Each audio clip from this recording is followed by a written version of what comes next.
दोस्तों, आज से हजारों साल पहले दुनिया पर बसने वाले इंसान इस बात पर यकीन रखते थे कि हमारी ये जमीन इस कायनात में नजर आने वाली हर चीज से बड़ी है।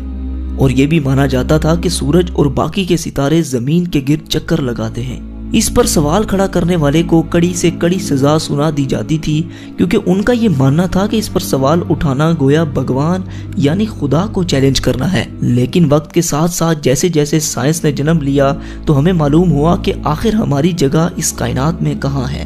नाजरीन, आज आप अपनी सारी परेशानियां भुलाकर हमारे साथ एक सफर पर चलिए, जिसको हम अपनी जमीन से लेकर कायनात के आखिरी हिस्से तक तय करेंगे।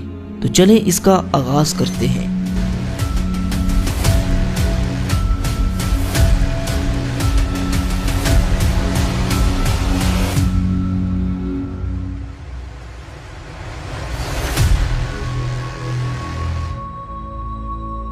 दोस्तों, अर्थ से करीबन 400 किलोमीटर ऊपर आने के बाद हमें कुछ ऐसा मंजर दिखाई देगा जहां पर इंटरनेशनल स्पेस स्टेशन अर्थ के गिर्द चक्कर लगा रहा है। ये इंसानों का स्पेस में बनाया गया सबसे बड़ा स्टेशन है, जिसे आपने कई हॉलीवुड मूवीज में भी देखा होगा।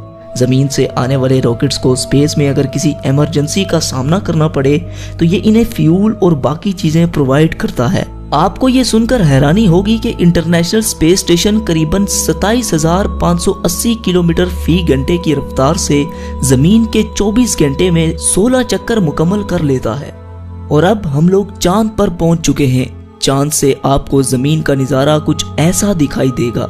चांद के सरफेस को देखकर ऐसा लगता है कि पिछले कई अरब सालों में इसने कई एस्ट्रॉइड्स की मार को झेला है। कहा जाता है कि आज से 4.5 अरब साल कबल हमारी जमीन से एक चांद जितना एस्ट्रॉइड टकराया था, और इस टक्कर से निकलने वाला मलबा आहिस्ता आहिस्ता जमा होकर हमारी चांद की शक्ल में आ गया। ये जो कदमों के निशानात आप देख रहे हैं, ये नील आर्मस्ट्रॉन्ग और उनके साथी के हैं, जो 1969 में चांद पर एक मिशन के लिए आए थे। और ये निशानात तब तक कायम रहेंगे जब तक चांद कायम है, और शायद हमारे खात्मे के बाद तक कायम रहे, क्योंकि चांद पर एटमॉस्फेयर मौजूद ही नहीं है। और अब हम लोग पहुंच चुके हैं जमीन से 61 मिलियन किलोमीटर दूर मौजूद एक खतरों से बड़े प्लेनेट पर, जिसका नाम है वीनस।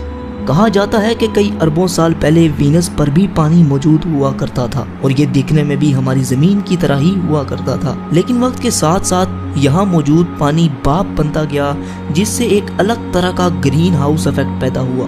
और आजकल यहाँ पर सल्फ्यूरिक एसिड की बारिश हो रही है, मतलब तेजाब की बारिश। यहाँ सूरज की रोशनी आती तो है मगर वापस नहीं जा सकती, जिसकी वजह से यहाँ का टेम्परेचर 470 डिग्री सेल्सियस होता है। आइए आपको इसके सरफेस की सैर करवाते हैं। दोस्तों, बस ये जो हाल आप देख रहे हैं, शायद फ्यूचर में कुछ ऐसा ही मंजर हमारी जमीन पर हो। अगर हमने ग्लोबल वार्मिंग को कंट्रोल ना किया तो बस फिर यही होगा हमारा फ्यूचर, जहां कुछ भी सरवाइव नहीं कर सकता। और अब हम लोग सूरज के सबसे करीब मौजूद प्लेनेट मरकरी पर आ चुके हैं, जो जमीन से 77 मिलियन किलोमीटर दूर है। यहाँ पर दिन को टेम्परेचर 400 डिग्री सेल्सियस होता है, जबकि रात को -170 डिग्री सेल्सियस तक गिर जाता है। और यह है सूरज, जो मरकरी से कुछ ऐसा दिखाई देता है, जिसकी वजह से सारे सोलर सिस्टम के प्लैनेट्स का एक अपना ऑर्बिट है, जिसकी ग्रेविटी से हमारा अर्थ और बाकी के प्लैनेट इसके गिर्द चक्कर लगाते हैं। हमारी जमीन से तकरीबन 150 मिलियन किलोमीटर दूर मौजूद ये सितारा इतना बड़ा है कि जिसमें न जाने कितने लाखों जमीनें समा सकती हैं। सूरज से निकलने वाली लपटें इतनी बड़ी होती हैं कि इसके सरफेस से हजारों किलोमीटर ऊपर तक चली जाती हैं। इसके करीब आज तक कोई भी नहीं पहुंच पाया, क्योंकि इसकी इतनी गर्माइश है कि कायनात की कोई भी चीज इसके करीब आते ही महज चंद ही माइक्रो सेकंड्स में पिघल जाएगी।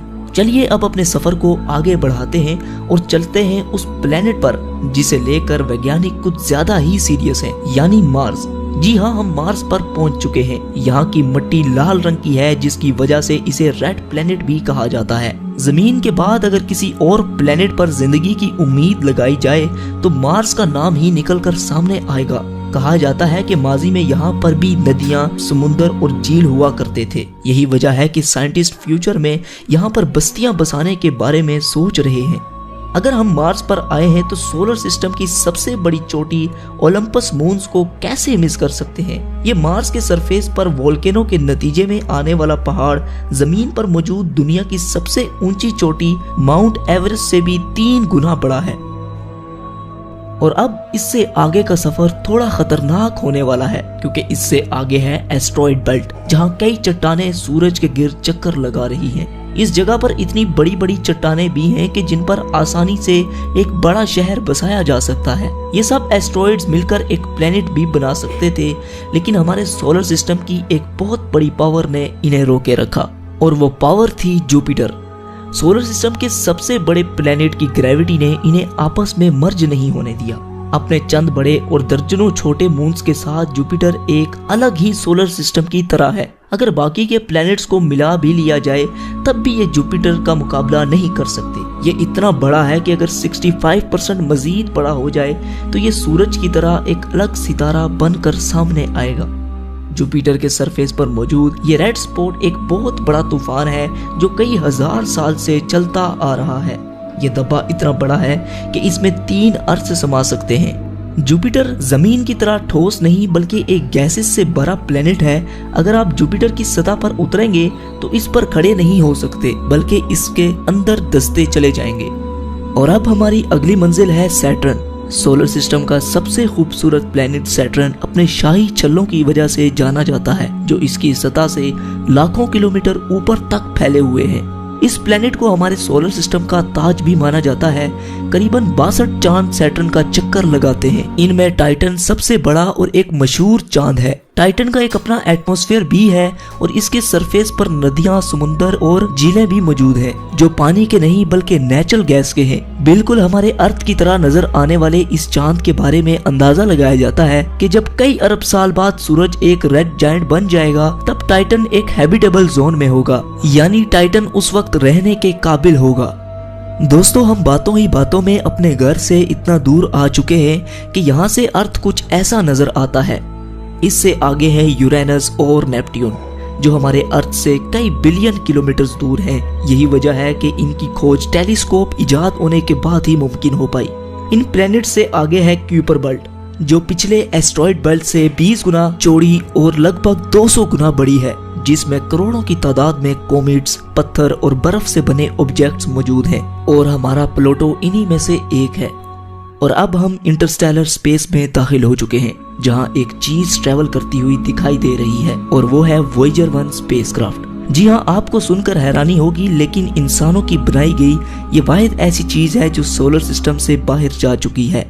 जमीन से तकरीबन 19 बिलियन किलोमीटर दूर जा चुके इस क्राफ्ट ने हमारे सोलर सिस्टम के कई राजों पर से पर्दा उठाया है। ये स्पेसक्राफ्ट तकरीबन 17 किलोमीटर फी सेकंड की रफ्तार से आगे बढ़ता चला जा रहा है। इसके बारे में हम आगे एक मुकम्मल वीडियो पर बात करेंगे। फिलहाल आगे बढ़ते हैं। दोस्तों, इस वक्त हम इतना दूर हैं कि यहाँ से सूरज एक छोटे से सितारे की तरह दिख रहा है। अर्थ पर सूरज की रोशनी तकरीबन 8 मिनट और 20 सेकंड में पहुंचती है, लेकिन यहाँ पर जहाँ इस वक्त हम मौजूद हैं, इस जगह सूरज की रोशनी पहुंचने में तकरीबन 1 साल लग जाता है। इससे आप अंदाजा लगा सकते हैं कि हम कितना दूर आ चुके हैं। यहाँ पर अरबों की तादाद में मौजूद कॉमेट्स इस बात को वाज़ेह करते हैं कि सूरज की ग्रेविटी अभी तक खत्म नहीं हुई। दोस्तों, कॉमेट्स का एक बहुत बड़ा बादल हमारे सोलर सिस्टम को घेरे हुए है, जिसे हम ओट क्लाउड कहते हैं। ये ओट क्लाउड खत्म होने के बाद सूरज की ग्रेविटी भी कमजोर पड़ जाती है, और अब हम जहाँ से गुजर रहे हैं यहाँ पर बिल्कुल अंधेरा छाया हुआ है। हम यहाँ पर अपनी आंखों से कुछ नहीं देख सकते, इसलिए यहाँ हमें देखने के लिए इंफ्रारेड विजन की जरूरत पड़ेगी। देखने पर यहाँ आपको अरबों की तादाद में तारे नजर आएंगे। वैसे तो हम बहुत दूर आ चुके हैं, लेकिन यूनिवर्स के मुकाबले में ये महज एक छोटा सा स्टेप है। लेकिन हम अपने करीबी सोलर सिस्टम की तरफ बढ़ते हैं, जिसका नाम है अल्फा सेंटोरी। यहाँ पर सूरज की किरणें 4 साल और 3 महीनों तक पहुँचती हैं। इसी सोलर सिस्टम में मौजूद एक प्लेनेट प्रोक्सिमा सेंटोरी के नाम से जाना जाता है, जो अर्थ ही की तरह हैबिटेबल जोन में है। अंदाजा लगाया जाता है कि शायद यहाँ पर एलियन लाइफ मौजूद हो सकती है। दोस्तों, ऐसे ही अरबों तारे हमारी मिल्की वे गैलेक्सी में मौजूद हैं, जिनकी सैर करना तो दूर की बात, इन्हें अपनी पूरी जिंदगी में गिनना भी लगभग नामुमकिन है। लिहाजा सफर को आगे बढ़ाने के लिए हम मिल्की वे गैलेक्सी से बाहर चलते हैं। ये है हमारी मिल्की वे गैलेक्सी, जिसमें न जाने कितने अरबों की तादाद में तारे मौजूद हैं, जिनमें से हमारा सूरज भी एक है। अगर लाइट भी हमारी मिल्की वे गैलेक्सी के एक कोने से दूसरे कोने तक ट्रैवल करे तो उसे भी 1 लाख से ज्यादा साल लग जाएंगे। और अब अपनी गैलेक्सी को छोड़कर हम इंटरगैलेक्टिक स्पेस में दाखिल हो चुके हैं, जहां हमारी मिल्की वे गैलेक्सी की तरह अरबों गैलेक्सीज मौजूद हैं, जिनमें हम अपनी गैलेक्सी को ढूंढ भी नहीं सकते। इन्हीं गैलेक्सीज के झुंड को एक लोकल ग्रुप कहते हैं। ये ग्रुप तकरीबन 10 मिलियन लाइट ईयर्स पर फैला हुआ है। आगे बढ़ने पर हमें ऐसे कई लोकल ग्रुप्स दिखाई दे रहे हैं। आप ये सुनकर हैरान होंगे, लेकिन ऐसे ही हजारों लोकल ग्रुप्स मिलाकर एक सुपर क्लस्टर बनाते हैं। यहाँ पर आकर अपना सोलर सिस्टम तो दूर की बात, बल्कि मिल्की वे गैलेक्सी को भी छोड़ें, यहाँ तो हमारा लोकल ग्रुप ही एक छोटे से तिनके के बराबर नजर आ रहा है। इससे आप अंदाजा लगा लें कि ये सुपर क्लस्टर कितना बड़ा है, जो कि 110 मिलियन लाइट ईयर्स पर फैला हुआ है। और ये भी हमारी यूनिवर्स के सामने एक छोटे से डॉट की मानिंद है, क्योंकि ऐसे 1 करोड़ सुपर क्लस्टर्स हमारी यूनिवर्स में मौजूद हैं।